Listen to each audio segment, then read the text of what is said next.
Hi again. So today we're going to start on the micromineral section of, basically our mineral lecture series. So remember what we've done so far is the macros. So that's all the ones associated with bone. So that's calcium, phosphorus, magnesium, and then the electrolytes too. So sodium, potassium, chloride. So for the rest of basically the lectures up until the exam, we're going to do all these guys. And then today we're starting with iron. So the human body contains kind of smaller amounts of iron. Microminerals, usually remember that's based on dietary intake. But then with microminerals too, there's also much less, kind of much smaller quantities in the body. So we have about 2 to 4 grams of iron in total in our bodies. Most of that's associated with hemoglobin. A little bit's associated with myoglobin. So remember, hemoglobin is in the red cells delivering oxygen around the body. Myoglobin is the one that delivers oxygen to the muscles. And then there's also some iron in enzymes. And then a 20% of it or so is actually just found floating around in the blood just because, that's one of the major storage forms for it. So the total amount of iron found in the body is really related to age and sex, primarily, and body weight, of course. But so generally, larger people with bigger muscle mass or larger bodies would have higher amounts of hemoglobin and then higher amounts of myoglobin. So that's why males tend to have kind of higher amounts of these. Just because, more muscle mass means that you need more myoglobin to deliver oxygen to muscles. So in general, men have slightly more than women. That's all I wanted to point out. There's 2 major forms of iron found in the body. The first one is the 2+ state. So remember, iron in the 2+ state would be the ferrous form. Just a bit of a review from your chemistry lectures. And then in the 3+ state, that's the ferric form. And in general, we find that, kind of as a general rule, I'll show you with the absorption slides, it's usually in the 2+ state inside of cells, and then in the 3+ state when it's getting transported around. So food sources, I'm sure you knew before taking this class that animal sources of iron are much better absorbed. And that's because they come as heme iron. So remember, heme is basically, I'll show you in the next slide exactly what it looks like. But what I want you to remember here, heme iron means that there's a single iron right here in the middle attached to this porphyrin ring structure. So I'm going to be talking about this porphyrin ring a bunch of times throughout the lecture. So just remember, the porphyrin ring is this big structure surrounding the iron. And this basically, when you eat like meat products, you're getting iron that looks like this. So iron attached to the porphyrin ring. That's what heme iron means, iron attached to the porphyrin ring. And then eventually your body will build it up into hemoglobin. So just want to point out here what we were just looking at. Here's the porphyrin ring, which is this kind of like square shaped thing. This little red thing is the iron. So again, this is this. So that's that. So hemoglobin and myoglobin, remember, have 4 of these irons and porphyrin rings. So 1, 2, 3, 4. And then every time you have one of these hemes, it's attached to a globin, which is the protein associated with it. So there's 4 proteins and 4 hemes attached to that. So again, heme is iron plus the porphyrin ring. Hemoglobin is the 4 proteins with the 4 different hemes attached. So heme iron is the type we find from animal products, mainly meat. And then the non-heme iron form, so you can also get iron from plant products, but those are not in the heme form, obviously. Those are usually just attached to some type of protein in food. and it's really just iron attached to protein. So definitely, heme is just something that mammals make to basically transport oxygen around. So yeah, definitely not found in plant products. So it's just iron attached to a protein. So looking first at the heme sources of iron. So if you look down here, it's pretty much all meat products. Dairy is a really poor source of iron, so that's also why we generally say, it's best to breastfeed or formula feed babies. You don't want to give them cow's milk because the main thing is it's so low in iron, so babies become really iron deficient pretty quickly if they're given cow's milk only. But back to, heme sources. Really good sources are red meats, so like beef, liver, pork is an okay source as well. And then also just to mention the actual RDAs. So for men and postmenopausal women, so women over the age of 50, you need 8 milligrams per day. So that's men and postmenopausal women. Whereas premenopausal women who are still menstruating, they need 18 milligrams per day. So you could put that on your slide somewhere. So yeah, premenopausal women need way higher amounts, 18 milligrams per day. Something else I want to point out, chicken isn't a very good source. Chicken and fish have a little bit of iron, but you'll see on our next slide, there's a lot of, plant products that even have higher amounts than chicken. So, if somebody's trying to up their iron intake, a lot of people think like, oh, I can just eat meat, but you actually have to have red meats. Red meats, and then pork, I guess, is, I don't even know, you consider that a rosé meat or something. I don't know. I don't eat a lot of meat. So yeah, that's generally what you want. So now for the non-heme sources, you find, in general, it's found in a lot of enriched grains, whole wheat grains, beans. There's small amounts in like fruits and vegetables and some nuts as well. So if you look, kidney beans, black beans, actually a pretty good source. So you're actually getting more here than you are with even like fish and chicken. That's kind of what I was trying to point out. So yeah, beans are generally the best sources of iron, but you can find small amounts in like broccoli. They always say broccoli is a great source, but you're gonna have to eat a whole lot of broccoli to get up to that 18 milligrams if you're a premenopausal female. So yeah, that's a lot. And then in general, it's also non-heme sources, the plant food sources are much less, they're not absorbed as well. So I'll show you some slides on that in a second.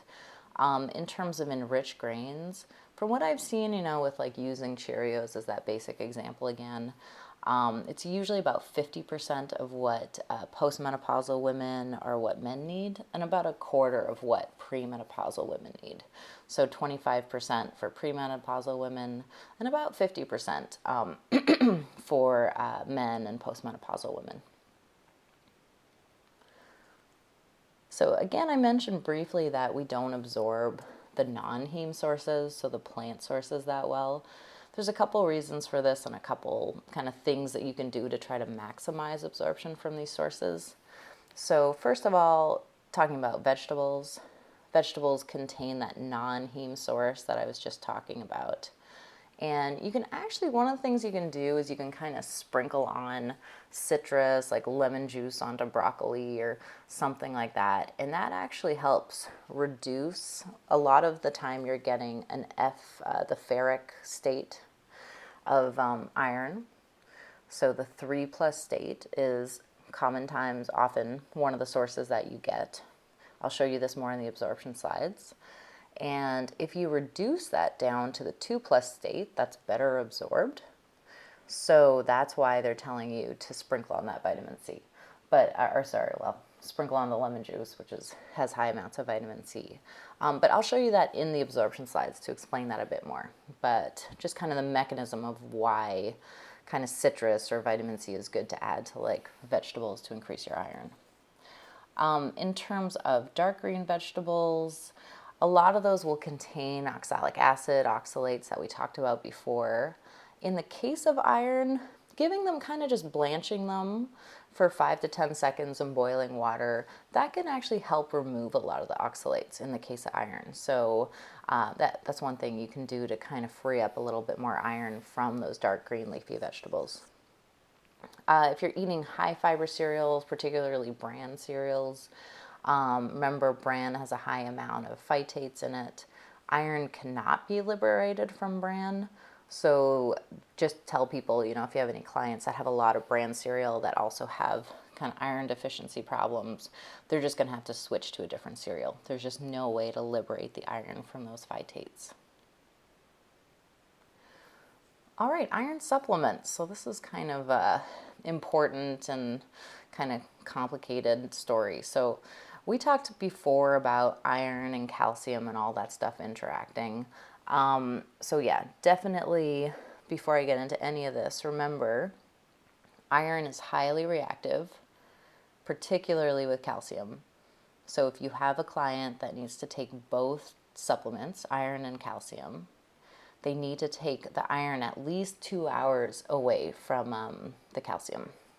So you can have calcium with your meals. Let's say at lunch, you finish lunch by like 1. You need to wait 2 hours for the iron. So then you can have the iron at, let's say, 3 p.m. And then wait another 2 hours, and then you can have the rest of your supplements, including calcium. So you want to give iron kind of like a 4-hour window and take it right in the middle of that 4-hour window for it to be best absorbed. There's a bunch of different types of iron out there. In general, it's usually about 65 milligrams per pill. Iron is honestly, it's not great to take. There's probably some people in the class that have had to take this. Iron deficiency is pretty common. So yeah, 65 milligrams per pill. It kind of leads to muscle cramping in some people. About 50% of people get like GI problems from it. Muscle cramping, a really common thing that people start to notice when they take these things is tarry black stools. So that, if you have clients that are taking it and they notice that, that's actually pretty common. So kind of like some GI issues with it. It's pretty intense for the body. Ferrous fumarate is what I would recommend. They generally have the highest amounts of iron in there, so try to go for those supplements. Another thing to kind of point out is that iron is not in multivitamins. So whenever you're chewing like a multivitamin gummy, or even if you're on, what is it called, for pregnancy, those gummies, any kind of like prenatals, those also generally don't have iron in them. And the reason that iron is not in multivitamins is because it's super toxic, particularly to children. So they don't put it in the gummies because obviously the gummies look like candies, and then the kids get in there and then just eat all of them. And so iron is like super, super toxic to kids, or kind of like smaller bodies basically, but to anyone really. But kids, if it looks like candy, it's a bad idea. When I was pregnant with my first child, I used to take prenatals, obviously, but I would put them all in a big Ziploc bag. And one day I like really stupidly like left the whole month's worth of prenatals, including like iron and fish oil and stuff, like on the kitchen counter, and then I left for work. And I came back, and we actually had like a brand new puppy at the time. She was like 4 months old. She's a lab shepherd. And I came home and the whole place like stunk of fish oil. But she looked great. She obviously like ate all the pills. And then she, her fur was like glistening. It was beautiful, but yeah, it was pretty smelly in there. And then my husband got home and he's like, oh yeah, don't worry about it. She ate your whole bag of prenatals, but no big deal. And I was like, well, the iron can kill her, because there was, a month's worth of 65 milligram tablets in there.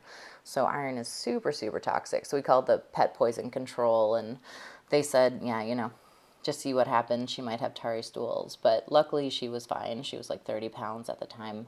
So she survived. The next Christmas, she actually ate a string of Christmas lights, so she's pretty much like indestructible. But anyway, super, super toxic to kind of like animals, children, that type of thing. So definitely keep iron supplements kind of away, or locked up basically. And then people at risk for deficiency should not be taking iron supplements. So it's not like vitamin C where you should just be like popping these things just in case. Again, you only take them if they're prescribed to you. They can be very toxic. They're also pretty hard on the GI system. When I had, well, I guess I still have Crohn's disease, but when I had, before I was diagnosed, my iron was super, super low. Like it was low for years and I couldn't figure out why.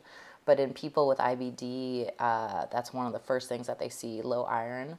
And that's just because with IBD, it's an inflammatory autoimmune disorder where basically your body is releasing a lot of TNF alpha, which is a cytokine, and then it kind of like just literally melts holes into your intestines. So you're constantly like internally bleeding basically.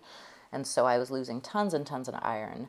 And one of the ways that they try to, it doesn't really work for people with IBD to take supplements. So they actually give you an IV infusion.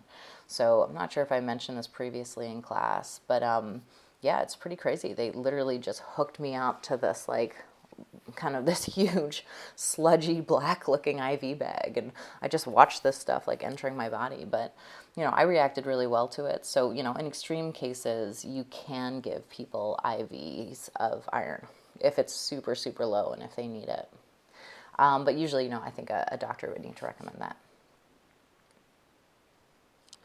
So moving on to digestion and absorption of iron. Heme iron, so first the animal form, that has to be hydrolyzed from that globin protein. So remember, the heme is attached to the globin proteins in myoglobin and in hemoglobin. So you have to cut those proteins off. And that's generally done by proteases in the stomach and the small intestine. But the heme itself remains intact.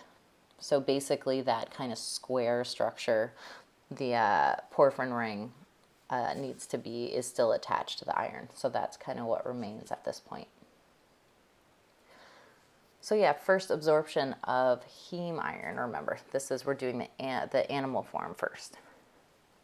So the heme iron is transported in that porphyrin ring structure, basically across the enterocyte, the brush border, by something called heme carrier protein 1, or HCP1. So that's what helps get it in there, still attached to the porphyrin ring.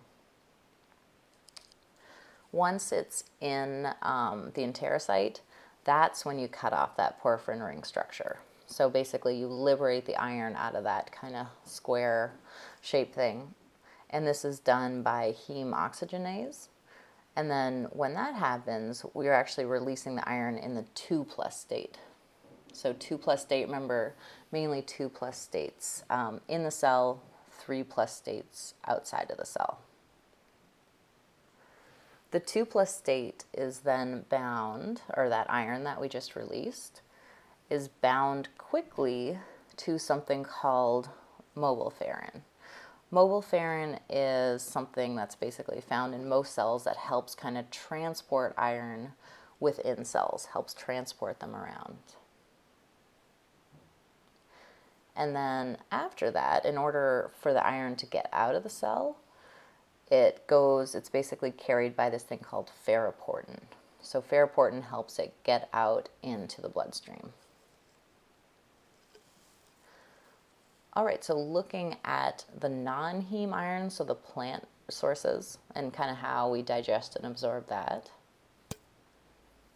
So what happens first is that we need to cut those proteins off the iron. So we use HCl to basically cut the proteins off. And when those are cut off, we actually have two different types of iron that come out of that. So both the 3+ state and the 2+ state are basically the results of what happens when you cut protein off of the iron from a plant product. And then because it releases the 2+ and 3+ state, there's actually two different mechanisms to absorb each of those things. The 2+ state, I should say, is absorbed by divalent mineral transporter. So up here, DMT1, that's what I'm trying to show you down here as well. So the 2+ state needs DMT1 to bring it into the enterocyte. And then once it's in that 2+ state, it pretty much just follows the same path that we saw for heme. So that's kind of where everything becomes the same. So it basically, after that, iron always has to be bound to something. Remember from our vitamin C lecture, it's super highly reactive.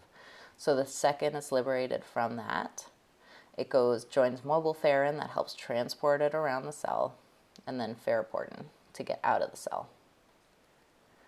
The 3 plus state, on the other hand, needs something called an integrin reductase. And basically, not only does that bring the 3 plus state into the cell, into the enterocyte, it also at the same time reduces it into that 2 plus form. The DMT1 is a lot more active, and it's just better at bringing iron in. So you actually want the iron to be in this 2 plus state. It's just better absorption through this mechanism than through this mechanism. And this is where that whole vitamin C thing comes in. So if you have the 3 plus state floating around in here, you just released it from a plant protein. What you want to do is have a little bit of vitamin C in there. So maybe, sprinkling that whatever lemon juice on broccoli. That vitamin C will interact with the 3 plus state out in the gut lumen, reduce it, so convert it into the 2 plus state. So then that vitamin C will help the iron be absorbed by this mechanism, the DMT1 mechanism, which basically has higher absorption efficiency. So that's the whole reason why they say, sprinkle whatever citrus juice on broccoli or something. So it can go through this mechanism, which has better absorption efficiency than this one that has lower absorption efficiency. So percent iron absorption is really closely related to body stores. So absorption will rise up to like 3 to 6 milligrams per day when body stores are very low. Whereas if you have enough in your body, you might only be getting like 0.5 milligrams per day. So pretty small amounts. If you're interested, the actual absorption values, so heme iron, you can get anywhere from 10 to 35% from animal products. So that's the amount of iron that's coming in. Whereas non-heme sources is much lower. It's about 2 to 20%. So yeah, that's kind of why they always say it's tricky for vegetarians because if they're diagnosed with iron deficiency, oftentimes they'll be like, well, just eat some red meat. But, people don't want to do that. But it does have much higher absorption efficiency. So absorption inhibitors are kind of sadly coffee. If you kind of drink coffee after you have like a steak or something, I don't know if anybody would do that, but if you do, you're going to absorb basically 60% less of that iron. Calcium complexes with it, so you're going to absorb much less iron if you're taking particularly calcium supplements at the same time as iron. And then oxalates and phytates, I kind of showed you. With phytates, you can't liberate those, but with oxalates you can. Absorption enhancers, lemon juice or whatever, vitamin C helps convert it or reduce it into the 2 plus form, and that can increase absorption. Mucin is basically stuff released by your GI tract, and just genetically, some people make a lot more of that, and that's why they think certain people can absorb much higher amounts of iron than others. That's why basically, let me just go back to this. This is why this range is so big. They think it's maybe because some people secrete a lot more mucin, which is associated with much higher iron absorption. And then fructose, so some fruits, they're pretty good if it has high fructose content. It's really good at donating it, kind of helping it attach to the mucin. So that's also been shown to increase absorption. So iron, remember, again, always has to be bound to a protein inside or outside of cells. If not, it's super, super reactive. It will immediately react with hydrogen peroxide and then create these hydroxyl radicals that are super damaging. So that's why always attached to something in the cells, anywhere. You're always going to see it attached to something. That also makes iron kind of complicated. There's tons of storage and transport proteins that you'll need to know. These proteins are super important because we talk about them a lot when we get to the iron deficiency slides. And it's basically, you're going to see reduced amounts of these, and that's how you judge what stage of iron deficiency someone's at. So these slides I'm about to show you are super important. So remember, iron first gets in and then attaches to mobile ferrin. So we already talked about this from our absorption slides. That helps it kind of transport around the cell. Then what can happen after that is, instead of just directly leaving, the enterocyte sometimes wants to keep some of that iron for itself. So it puts it into one of two storage forms. First, it can convert it into apoferritin, and that's for kind of short-term storage of the 2 plus, of basically of iron. Because remember, iron inside the cell is in the 2 plus, iron outside cells is in the 3 plus state in general in the body. So yeah, apoferritin is short-term storage. If the enterocyte wants to store iron for longer amounts of time, it will store it as something called ferritin. So yeah, this is kind of longer term storage of that. And then the amount of ferritin in the enterocyte will also affect how much iron is being absorbed. So if there's like a lot of ferritin in there, that's kind of a general indicator too of how much is in the body, then the enterocyte is just going to actually not take in as much iron. It will kind of just allow it to be excreted for the most part, because it will say, you know, we have enough iron in here, our ferritin stores, our storage forms are, you know, completely filled up, so I think we're fine. In order to get out of a cell when the enterocyte wants to distribute iron to the rest of the body, it basically exits via ferroportin. So we talked about that in the absorption slides as well. So ferroportin basically just helps it get out. It's this membrane transporter. And then attached onto ferroportin is this thing called hephaestin. Hephaestin is necessary because it's the thing that will convert the 2 plus state into that 3 plus state. Remember, in the cell, 2 plus state, outside of the cell, 3 plus state. So hephaestin is what is attached to ferroportin that does that conversion. And then ceruloplasmin, which is basically something that we're going to learn about in the copper lectures, ceruloplasmin also helps with this. So if you have lower levels of copper, that can actually lead to a deficiency of iron, because you can't get iron out of the enterocyte because you need ceruloplasmin, which is a protein that's made by, it basically contains copper. So yeah, converting 2 plus state to 3 plus state. It needs ferroportin, hephaestin, and something called ceruloplasmin. So one other thing, to get iron out of the enterocyte, another thing that kind of plays a role here is this hormone called hepcidin. Hepcidin is released by the liver when iron levels in the body are really high.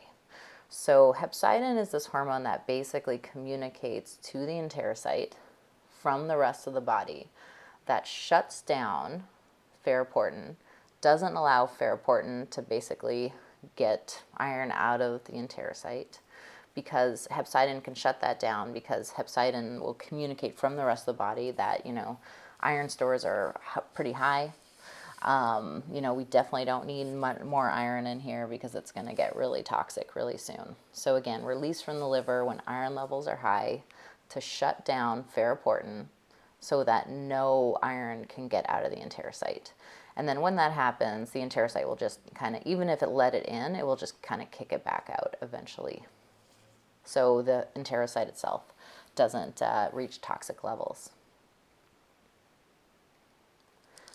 So yeah, I think you can probably see already there's like so many of these, but please take your time to memorize all these different things, because they are really important, some of them, when we get to the deficiency slides. And then the way that iron is transported around the body, so it's in the 3 plus state, it's attached to something called transferrin. Transferrin is, you might remember it, you know, transport, transferrin. That's the thing that's basically transporting it around in the blood. So the half-life of this is about 7 to 10 days. And then transfer can actually bind like other minerals like copper and zinc and stuff as well. So sometimes it competes for iron, but iron generally has the highest affinity for it. Then in order to get into tissues, transferrin reacts with the transferrin receptor. So it kind of hands off iron there. And then some of the major storage sites, other than just red blood cells, is bone marrow, spleen, and liver. It's kind of found everywhere, but those are the major storage sites: bone marrow, spleen, and liver. And then once it's in the tissues, it goes back to its 2+ state, and then it's stored as ferritin. So ferritin is the major storage form, and transferrin is the major transport form.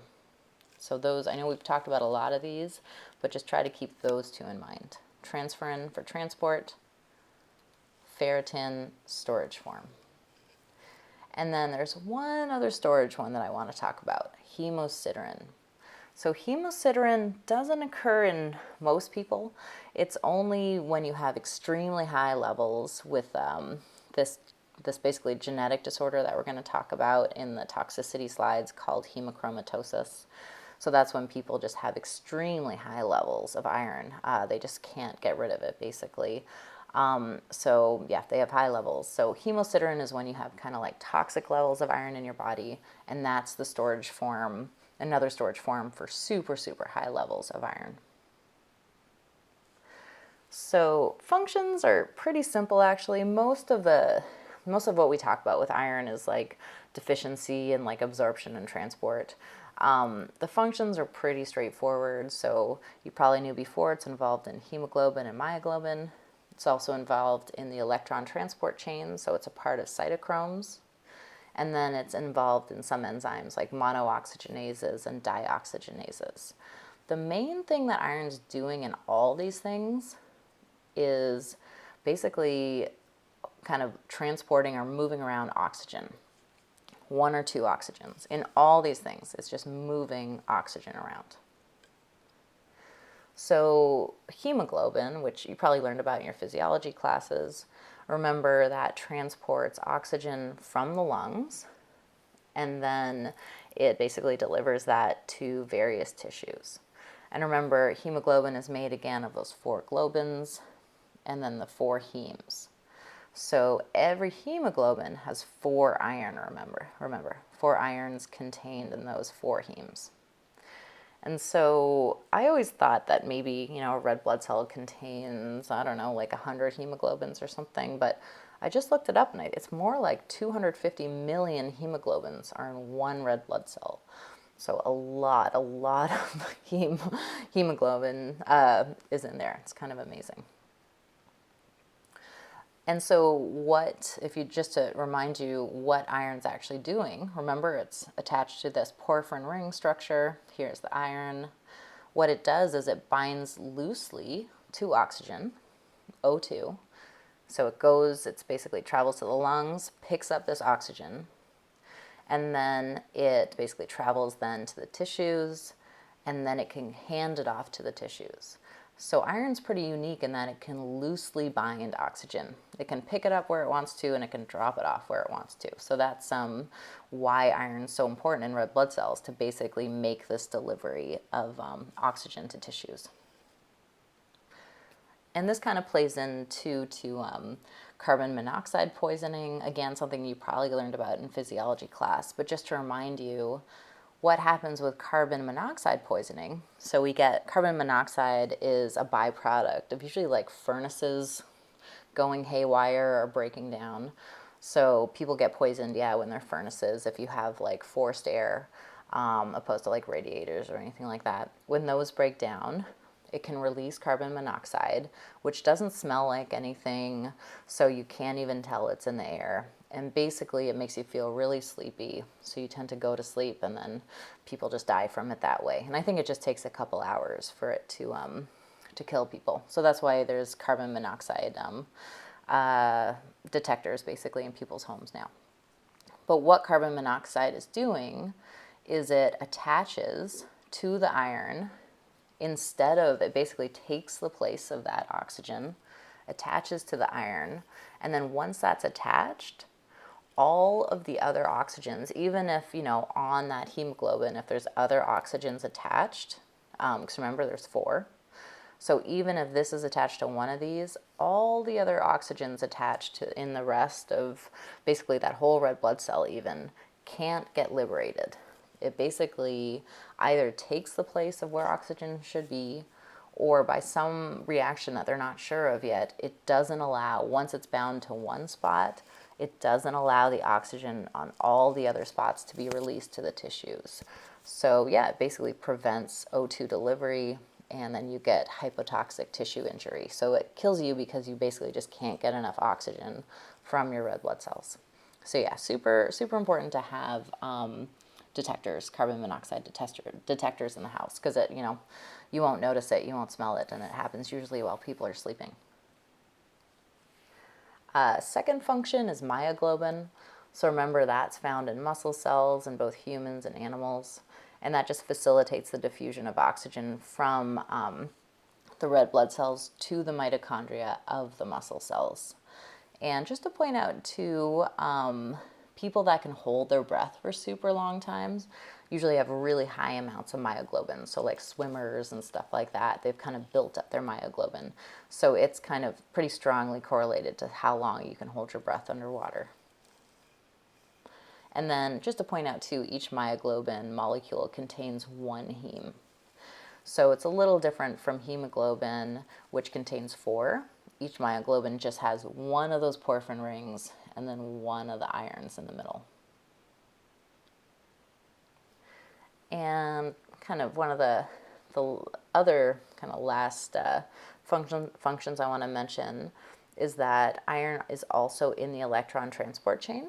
So specifically, it's basically in cytochrome B and C. Both of these contain heme to assist with electron transfer. So it helps basically transfer electrons down the chain.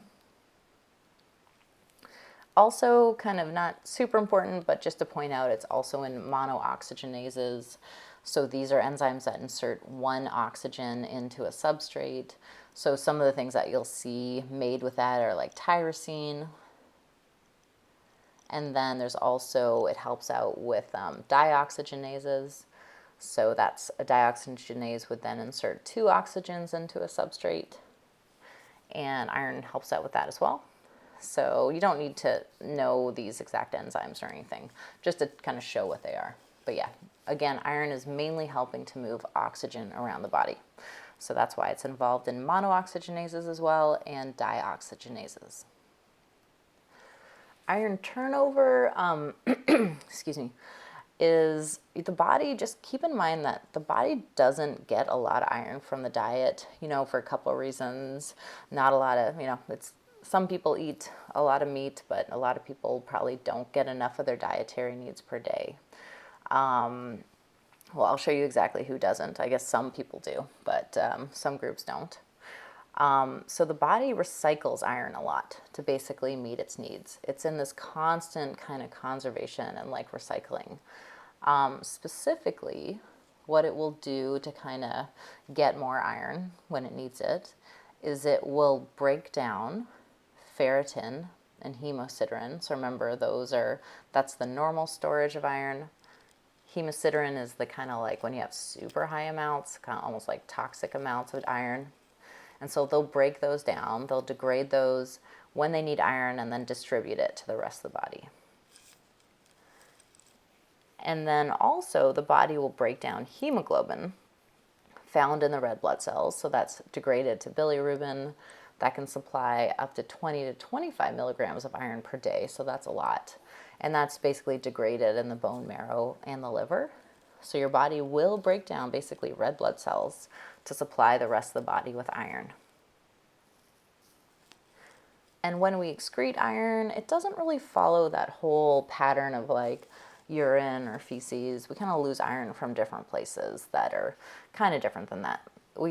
So we do lose like a little bit in our urine, but we mainly lose it from our GI tract, from desquamated cells, which basically means like there is iron found in enterocytes, as we know, in the storage proteins, so ferritin.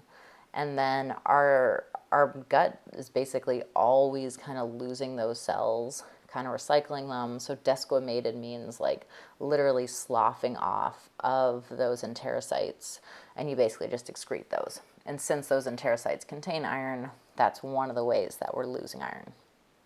You also have iron in your skin, so we're constantly kind of sloughing off skin cells or losing skin cells, so we're losing iron that way.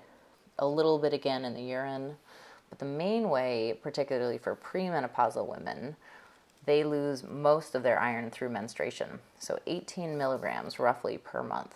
And that's why the RDA is set at 18 milligrams for premenopausal women, just to make up for what they're going to lose during their menstrual cycles. So DRIs again, for premenopausal women, 18. For postmenopausal women, it's 8. For men, it's also 8. So these two groups are the same. And then once a woman hits 50, it drops from 18 to 8, basically, or whenever menstruation or postmenopause occurs. Just to point out, too, in pregnancy, you need a lot, 27. So that's pretty hard to reach without pills, basically, or like supplements. So it's basically one of the key things that they tell pregnant women to take is both, like during pregnancy, is iron and calcium to help build bones and then to help build, basically all the blood cells for the baby as well. All right, so the rationale is basically just set to prevent deficiency. These are the levels, but all of these RDAs were set for people that were not vegetarians. So it's individuals eating a mixed diet that have meat in it. So it is a little harder for vegetarians to meet this, but they can. There's a lot of irons added to like enriched grains and stuff like that. So that can help people on vegetarian and vegan diets kind of reach those levels without deficiency. Just because you're vegetarian, it doesn't mean that you're going to be deficient. Like you would, if you go to your annual physicals, you'll know, well, they'll tell you immediately if it's something that they measure every single time, your iron levels. So they'll tell you right away if you're having a problem with that.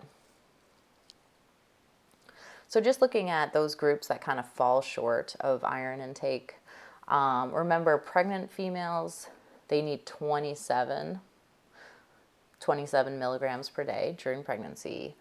But without supplementing, those women only tend to take in about 16 or 17 milligrams per day from their diet. So they're consuming roughly, like a little more than like half of what they need. So this is why pregnant women need to supplement. So on average, they're just not getting enough unless they're supplementing. Postmenopausal women actually do pretty well with iron. So they need 8, remember? This is how much they need, the RDA. And they take in around 12 or 13 milligrams per day. So they are not a group that's at risk for iron deficiency from low diet intakes. Premenopausal women, on the other hand, they need 18. They're only taking in the same, around like 12, 13 milligrams per day. So they fall short. Adult males need 8. They actually end up taking in almost close to, like 17 milligrams or so, or whatever that would be, 16, 17. So they're fine. So the two groups that consistently fall short are pregnant women and premenopausal women. So those are women that tend to not get enough. So definitely, get your levels checked every year. Make sure you're getting enough iron to basically keep your body working properly. Iron deficiency, it does occur generally due to inadequate intake, but it can definitely occur because of other disease states. I already mentioned like IBD, so Crohn's disease, and also ulcerative colitis. You literally have holes in your intestines, so you're kind of like bleeding out, so you're losing a lot of iron that way. So that's kind of hemorrhage. Renal disease can lead to it. In certain countries, they have a lot of parasitic infections, and those can also lead to kind of holes in the intestine, bleeding, so then they're losing iron in that way as well. At-risk populations, definitely children that are kind of getting most of their protein and stuff from cow's milk, that's super low iron. So, you want to make sure that they're also getting iron from other sources, but they can definitely become deficient. Adolescents, during a rapid growth spurt, they have an increase in blood volume, obviously, so they're going to need higher iron needs. Premenopausal women, as I also mentioned, lower intake, high loss with menstruation, so they're at risk. And then pregnant females. So during pregnancy, your blood volume actually increases by 50%. So you have 150% of the blood you originally did. So you have you need a lot more iron to basically build all that hemoglobin and those extra red blood cells. So, and then also, the babies as well. All right, so these are super, super important slides. I think you'll definitely need these during your clinical rotations as dietitians. So these are the stages of iron deficiency, and I think they cover this in some other classes too, so it might be a bit of a review. But just to point out, so this is normal. This is kind of just a normal person that has enough iron. They do not have deficiency. And this is full-blown iron deficiency anemia. But before you go from normal to full-blown anemia, there's 2 other stages. So there's basically 3 stages of iron deficiency.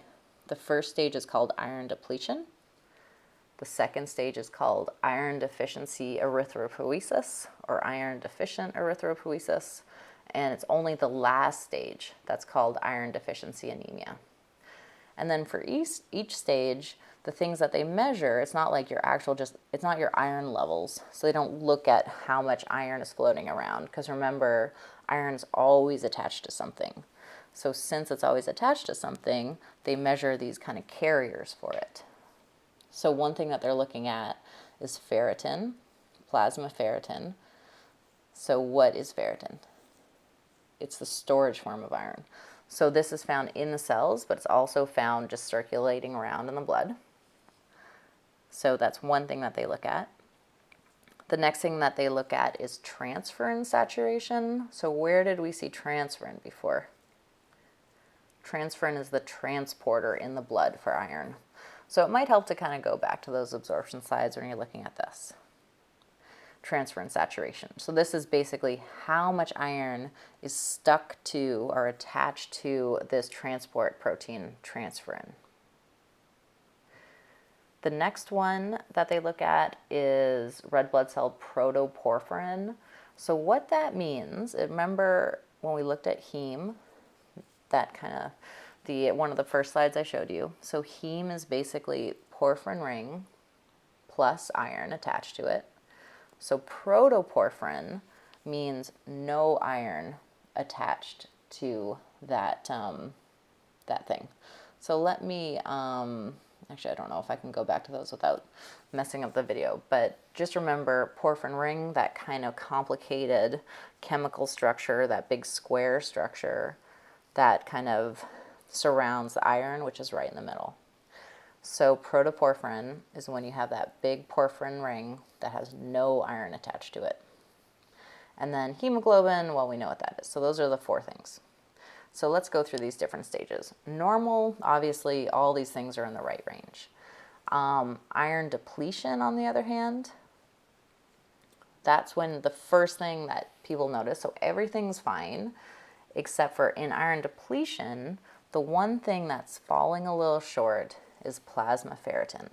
So that's defined as basically plasma ferritin falling below 12 micrograms per day. You don't need to know the numbers. Just know what, the different names of the stages are, and definitely know the 4 different indicators that they measure to assess iron deficiency. So ferritin's the first one. In iron depletion, you basically have lower circulating kind of storage amounts of it. The second one, iron deficient erythropoiesis. So what does erythropoiesis mean? Erythropoiesis basically just means making red blood cells. So you're all of a sudden having problems with making red blood cells. That's what it's trying to tell you. So in this case, you also have low ferritin, so low kind of floating, circulating storage amounts. And then in this case, you also have lower transferrin transferrin saturation, sorry. So that's basically there's less iron stuck onto those transport proteins, transferrin. And then another thing also kind of pops up here. That's when you also have high amounts of protoporphyrin. So remember, protoporphyrin is when you have, it's basically heme without the iron. So the porphyrin ring structure. So all that's telling you here is that you have a bunch of these hemes with no iron attached to them. So all of a sudden there's tons and tons of heme that has no iron where it should be. And that basically increases. And then finally, with the last stage, so this is full-blown iron deficiency anemia, you see the three things that we just talked about, but it's only during the last stage where you actually see hemoglobin, less hemoglobin synthesized. So that's when you know you have full-blown iron deficiency anemia, because your body, is going to recycle iron and try to conserve it and like use it up from all different places before it starts kind of like breaking down or not making enough hemoglobin. So yeah. It's when hemoglobin is below 12 grams per deciliter. So you may want to know, like for the sake of the exam, you don't need to know this, but you may want to know this number like clinically. And then when you have full-blown iron deficiency, you can actually like see it if you look at your blood kind of under a microscope. You basically develop hypochromic microcytic anemia. So hypochromic means pale and microcytic means small. So here's what normal blood looks like. So this is kind of what all these cells are supposed to look like, your red blood cells. And then this is what they look like with iron deficiency. There's less of them, and they're very pale because they don't have iron. So iron itself is a very kind of like reddish compound. It's a mineral that's red. So it gives kind of red blood cells its red color. Iron deficiency symptoms. Well, you can start even finding those at any of those stages. So you can start seeing this even at iron depletion. So in children, it's a little different than adults. In children, iron deficiency is way more of a big deal because not only, they're going to get kind of tired and stuff like adults do, but kind of prolonged iron deficiency during childhood leads to major learning impairments. So a lot of cognitive deficits. So kids that aren't getting proper nourishment actually do way, way worse in school. They have behavioral issues a lot of the time. And the main thing is irreversible impairment to learning ability. So it's super important to correct it. And then clinically, you can actually diagnose, when they like pull your eyelid down, that type of thing, look at your tongue. You can actually see kind of paleness if it's kind of like if you pull down your eyelid and it's kind of whitish, opposed to more like pinkish. That's one indicator that doctors use to test out if there's an iron deficiency there. Symptoms in adults, you can still do that, pulling down the eyelid, looking at the tongue, seeing if things are pale. But the main thing in adults, you don't get learning problems or anything like that. So you don't have any lasting effects cognitive deficiency wise. But in general, work performance and concentration, it can be like pretty low. So when I had iron deficiency, I felt really tired. I just remember anytime I was like trying to take the stairs, I take the train to work, and I remember like climbing the stairs to like get to a platform and just being like every day just being so exhausted doing it. So that's, one of the indicators that I definitely had iron deficiency. So the TUL is set actually kind of low, so 45 milligrams per day, and that's because it can be toxic. Oddly, if you remember me saying the supplements are actually at 65, most of the supplements used to treat this are 65 milligrams per day, so it is above the TUL. So they do give people some of those, some of the things that you're going to see is like tarry stools. They make people a little bit nauseous. Abdominal cramping is a really big one. But if you're taking in like really high amounts, it could lead to like slower breathing, a slower pulse rate, low blood pressure, coma, and death. But in general, if you're taking like just the 65 one per day, you might get abdominal cramping. But some people don't get that at all. So, but that's the thing you need usually to kind of boost your levels. But yeah, again, acute toxicity happens mainly in children. It's one of the main ways kids actually die in the US, like one of the main poisoning ways of kids just getting into kind of like whatever the cabinet where, or the medicine cabinet where people are storing their vitamins and minerals. And then also just to point out toxicity wise, I mentioned it briefly before, but there is a genetic disorder. So this doesn't basically occur in most people, but it occurs in some. So there's this genetic disorder called hemochromatosis, and it's this genetic disorder that results in iron overload. So it's fairly prevalent. It's about 5 in 1,000 people in the US. It's a lot more common in males, so more men get this for sure. And it results from an inability to synthesize hepcidin. So where did we see hepcidin before? If you go back to your absorption slides, you'll see hepcidin was that hormone that basically like went from the liver. It helps the body talk back to the enterocyte. So it travels from the liver during times where there's really high amounts of iron in the body, and it tells the enterocyte to stop letting in iron to the rest. Like basically the iron can't get out of the enterocyte. So it kind of shuts that down, shuts down very important. In the case of hemochromatosis, these people, the reason they get iron overload is because they don't make hepcidin. And then if hepcidin's there, it can't travel to the enterocyte and tell the enterocyte to stop letting more iron in. So these people get really, really high amounts of iron in the body. And then basically, it's kind of the same thing where, remember we were talking about calcium, really high levels of that with like vitamin D toxicity will lead to calcium getting into all these different tissues where it's not supposed to be. Well, the same thing happens with iron overload. Basically, it starts getting deposited in your joints, your liver, and your heart, which eventually leads to organ failure. Treatment for this disease, kind of sadly, is actually just frequent phlebotomy. That's one of the main ways. So it's actually you go into a doctor's office and you remove about 2 cups of blood per week.